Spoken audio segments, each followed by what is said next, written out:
I feel like the hardest part about this whole job search journey isn't even the rejections, which those by themselves, like those are hard too. But I feel like the hardest things are the like unspoken things that most people don't talk about, or people who aren't on this like job search journey, like they don't even realize those things. So like these hidden realities of what it feels like to be on a journey to find a new job. And that's what I want to talk about in today's video. So, if this is the first time we've seen each other, hi, I got laid off from my job 9 months ago, and I am still looking for a new job. I know I haven't given an update recently, but I haven't given an update because it's still like more of the same. I'm still applying for jobs, and I still am not receiving job offers. So that's why I haven't been giving as many like frequent updates about it, because not much has changed. I'm still hanging in there. So today I just wanted to talk about kind of like the realities of looking for full-time employment. Number one, I would say, is the psychological toll, the imposter syndrome. Before this, it took me 3 months to get my first job, and every time after that, it took less time for me to get a new job. And it felt like the further I was into my career, the more like solid I felt and the more prepared I was. And it just got easier to get jobs. And then this job market happened. And yeah, after a while, it's just like, is it me? Am I the issue? It makes you question yourself. It makes you question if you're qualified for certain things, even if you know that, like, on paper, I am qualified. I have the degrees, I have the certifications. You know that you have the work experience. Like, sometimes I'll look at job descriptions and I'm just like, yes, yes, yes, that is me. I know how to do all of that. And then you apply and you don't even hear anything. It's gotten to the point where like I welcome rejection letters or rejection emails, because at least they said something. But the amount of times where I'll apply and I just hear nothing, and it's like, why did I even spend that amount of time working on my resume, working on a cover letter, and I don't even hear anything back? So after a while, it does take a hit at your confidence, I think, at least for me. And I know other people have said that too, because it's just like, well, was I good at my job? Like, because if I was, like, why is it taking so long? So it definitely takes a toll. Another thing is feeling isolated socially. So I feel like after a while, people don't know what to say anymore. Either they'll say like, how's the job search going? Or they won't say anything. And it's like, if people around you, friends or family, like if they feel uncomfortable because they don't know how to help you, sometimes people won't say anything at all. And like sometimes maybe people will avoid you, or they won't invite you to things because they're like, oh, I don't want to put like a strain on them because I know that money's really tight for them right now, or money's non-existent for them right now. So I'm not going to invite them to things. Thankfully, I haven't experienced that as much. My friends have been letting me tag along, like anytime like they've been traveling, they're like, hey, do you want to go here? Do you want to go there with me? You don't have to pay. Like, you don't have to pay for the hotel. You don't have to pay, like, you don't have to put gas money in. Thankfully, I have friends who have been including me, but I do know that sometimes that does happen where friends don't include you. Like, they know that you can't afford it, and they also can't afford to pay your way for it, so they just don't even like mention it. And then you go on Instagram and see like, well, when did they go there? They didn't even tell me about that. So yeah, it can definitely feel very isolating, but thankfully I haven't experienced too much of that because I have really great friends. So thank you, friends, if you're watching this. You can also feel like some type of identity crisis after it's been a certain amount of time of you applying for positions in one industry or like a certain job title. After a while, it kind of makes you think like, is this even meant for me anymore? Should I be doing something else? And so then you start to think like, well, what do I want to do? Like, what am I good at? What would I enjoy? What am I passionate about? So it brings up a lot of like questions for yourself that you have to answer. And so then you have to navigate that. Like, not only are you navigating a job search, you're also navigating, what do I even want to do? Like, even if I got a job, would I like that job, or do I just want that job because I need money? So it's a lot to think through. You can feel a type of like decision fatigue because you feel like there's so much that you have to do that sometimes you get so overwhelmed that it paralyzes you, and then you don't do anything, because even though you do have more free time because you don't have a 9 to 5 anymore, you still, like, finding a job is a job. And you may not realize that until you're put in a situation where you need to find a job.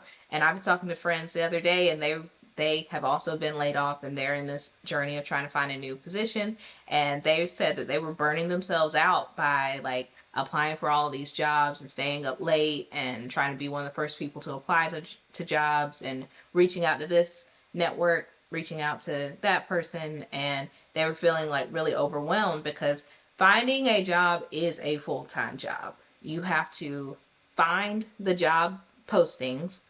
You have to go through the descriptions, see if this aligns with you. Depending on how desperate you are in your job search journey, you may not even care like how aligned you are. You may just be like applying to any and everything.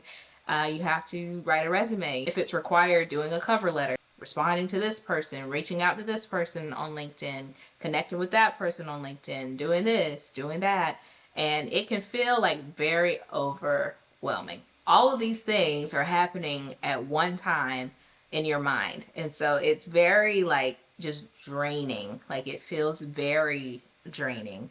And I've talked about me like battling anxiety and battling depression, and it's a very overwhelming time in life. Speaking of decision fatigue, all of my fellow designers out there, how do you go about creating designs that really connect with your audience? Well, today's video is sponsored by Kittle, the intuitive design platform for professionals. And recently, the 2026 Graphic Design Trends Report was launched by Kittle in collaboration with Save. And knowing about different design trends is really important, because if you know what's coming, then you can set the tone for 2026 instead of trying to chase the trend. And Kittle works with thousands of designers daily, so these design trends, they're based in real work, real designs, and not just theory. And the report covers all of the trendy styles shaping designs in 2026. So for me, the trend that I'm most excited about for 2026 is the blueprint design. And if you know me, you know that I like minimalistic type things. So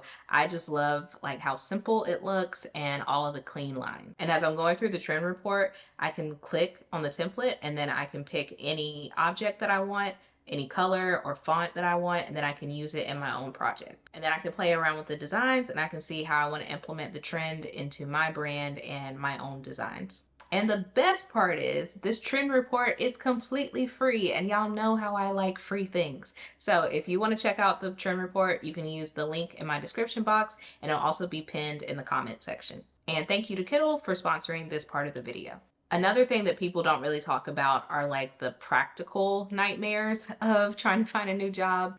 A thing that I've experienced is like a certain amount of anxiety with like reaching out to people. And I know that like networking is important, but it can be kind of like nerve-wracking to reach out for like referrals, either referrals for someone's company. Like, you'll see like, oh, this company is hiring, and then you'll see that someone in your network, they work at that company. So reaching out to them and saying, hi, remember me? We worked together like 5 years ago. I hope your life's been doing well since then. I'm reaching out to you because I need a job, and I saw your company is hiring, and could you give me a referral link? Please and thank you. And that's like, I've done it, but it also feels weird having to reach out to people basically asking for help. So either like asking for a referral link, or if you do get far enough in a job interview process that they are asking for actual referrals, that's another thing that can, I don't know, maybe it's just me. Maybe it's just me who feels that way. But if I haven't talked to someone in like years, and then when I do reach out, I'm asking something from them, then it makes me feel weird. Because it makes me feel like I'm asking them for help, and I don't know, it kind of like the connection isn't as genuine because, like, oh, you're only reaching out because you need help. But even though if someone did that to me, I wouldn't really feel any type of way about it. I'd be like, oh, yeah, hey, so and so, like, yeah, here's my referral link, or sure, I'll be your reference for this job. Like, I wouldn't really like take it personally, even if I hadn't heard from them in a while. But for some reason, it's like a mental block in my mind because I'm like, ugh, I have to bother someone. But I still do it when I need to. I still do it. It just, I don't know. I have to get over like that hurdle before I actually do it. So let me know in the comments if I'm the only one. There's also the trap of being overqualified. There's some jobs where you don't have enough experience. So, like, depending on where you are in your career, if you are at point B in your career and you see a job posting that's at like point D or E, it may be a long shot for you to get that role, right? Just being realistic. But if you see a job that's at a point A, you should definitely be able to do that job, but they may not hire you or even interview you because they feel like you're overqualified. You can also experience that if you are like me, like working in tech. If I then go and apply for a role that's not in tech, but like entry level somewhere else, like retail or fast food, like what am I going to show on my resume to work there? Like I have worked those type of jobs before, but it's been like 10 years since I've worked those type of jobs. And I say those type, like I don't mean to talk down. It's just a different like skill set. It is. People who been working behind a desk for 10 years, if you go and put them in a McDonald's or a Chick-fil-A, they may not succeed. They may not have the skill sets that it takes. You work at a computer desk, you probably don't talk to people, and the people you do talk to are the same people every day in the same meeting. Can you deal with a lunch crowd? You may not be built for that, or you may not have that skill set like readily available. So that's one thing, being overqualified in the field that you were previously in. And then there's being overqualified or just different skill sets from jumping from one industry to another. Another hidden reality is the concept of time. There can be like an internal conflict of being busy versus giving myself some grace and giving myself time to rest, because when do I decide when am I going to be productive and when am I going to take some time off from finding a job? Because again, finding a job is a job. And so are you going to work that job 24/7? Are you applying to jobs all the time? Are you constantly working on your resume? Are you constantly doing this? Are you constantly doing that? If so, like I was saying earlier, like I had a friend who was doing that and they experienced burnout. And some people may have the mindset of like, you can't afford to stop, or you can't afford to not be looking at this because you don't have a job and you need to get a job. And that's true.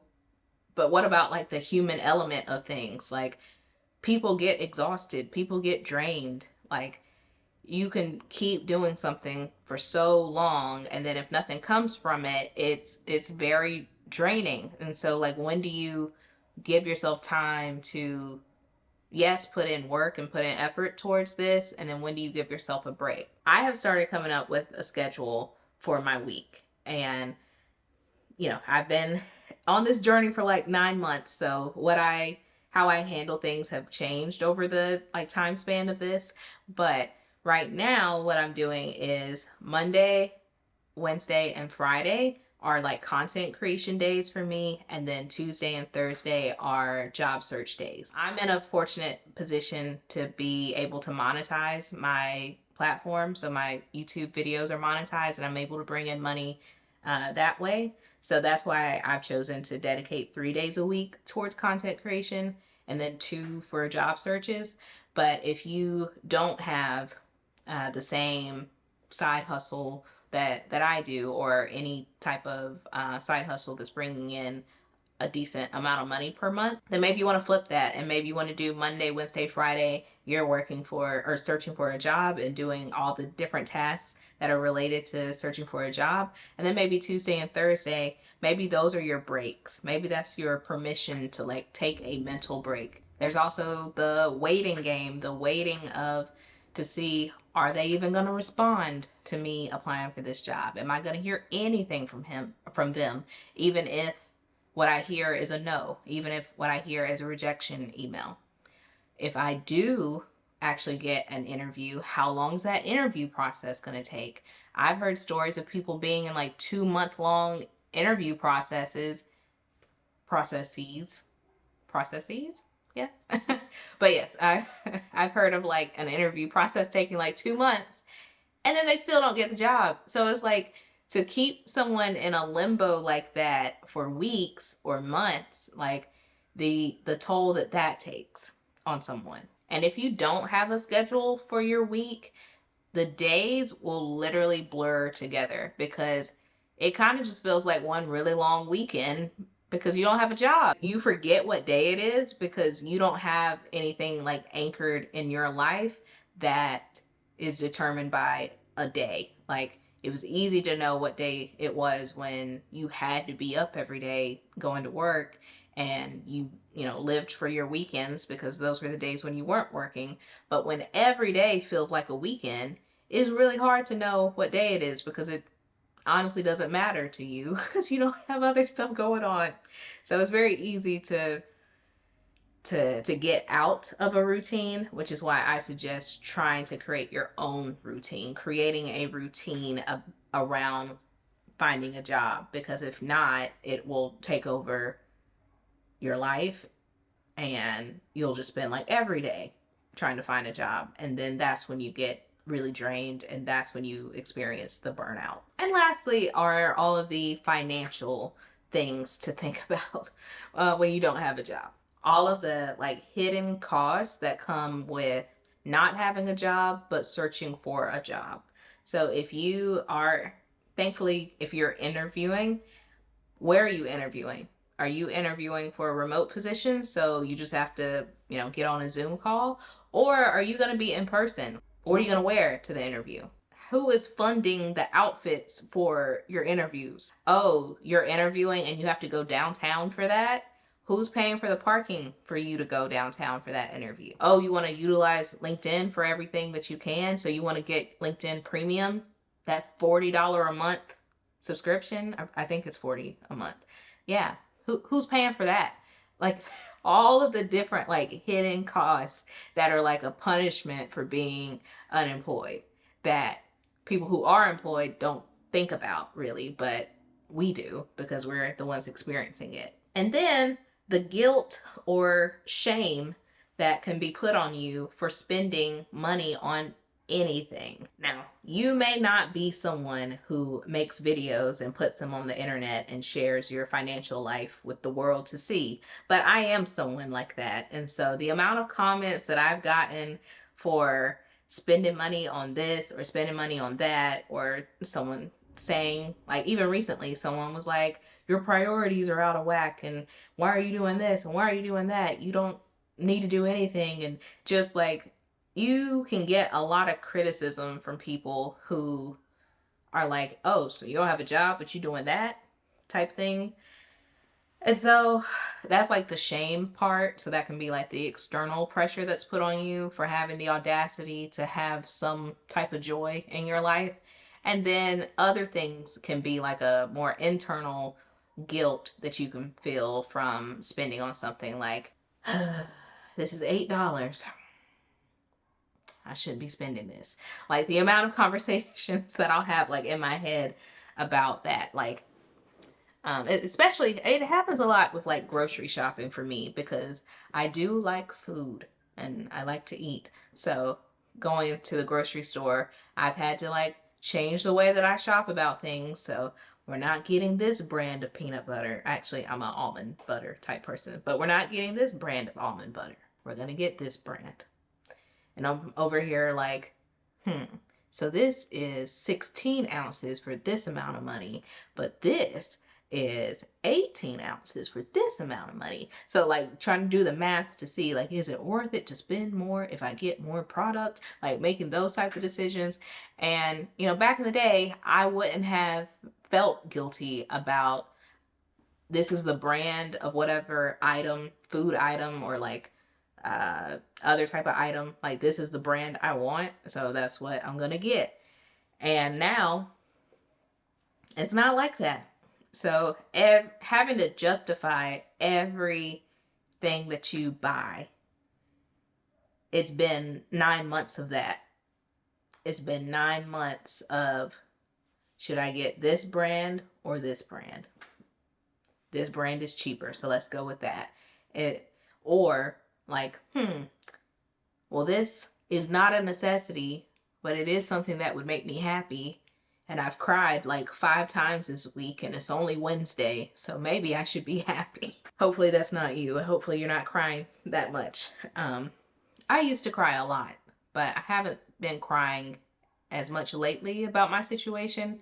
I think that I'm getting used to where I'm at in life. So the tears aren't as frequent as they used to be, because it's kind of like, yep, this is life. So there are a lot of things that can weigh on you when you're in this journey. There's a lot of things that are just like daily reminders, or like constant things that you have to deal with. And so I've made other videos in the past about like how to have some type of control when you feel like your life is falling apart, basically. So you can go back and watch those videos if you're interested. But I guess the topic, or the point of this video, was just to provide some type of validation for anyone who's going through this, that yes, you are not being overly dramatic. You are not too sensitive. This is hard. This video will go out in October of 2025. So I don't know what point in time you're watching this, but during this moment in time, it is a terrible job market, and it's very hard, and I wouldn't wish it on anyone. So yes, just wanted to provide some validation to anyone else who's on this journey.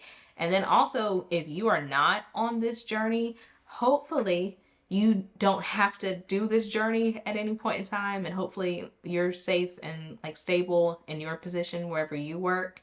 But if you know people who are laid off, I hope that this provides a deeper insight into what these people are dealing with every day. So everyone, please be kind to everybody, because everyone's fighting some type of battle that you may or may not know about. And just give grace to other people, because life is hard. And I think that for the most part, people do the best job that they can with the resources that are available to them. Anyone who's on this journey, good luck. Sorry, I started thinking of the Hunger Games, where they're like, the odds are not in your favor. But we're not going to be negative. We're not going to be negative. I'm just going to say good luck. I would say good luck, and hopefully you stick around with this channel. My comment sections are usually like really nice and really supportive. I have some great subscribers, so hope you stick around. And if you are going through something like this, then maybe you can build a community in the comment section. So I hope this video was helpful or informative. So leave some comments down below. Give it a thumbs up. Make sure you're subscribed if you're not subscribed, and I'll see you next time.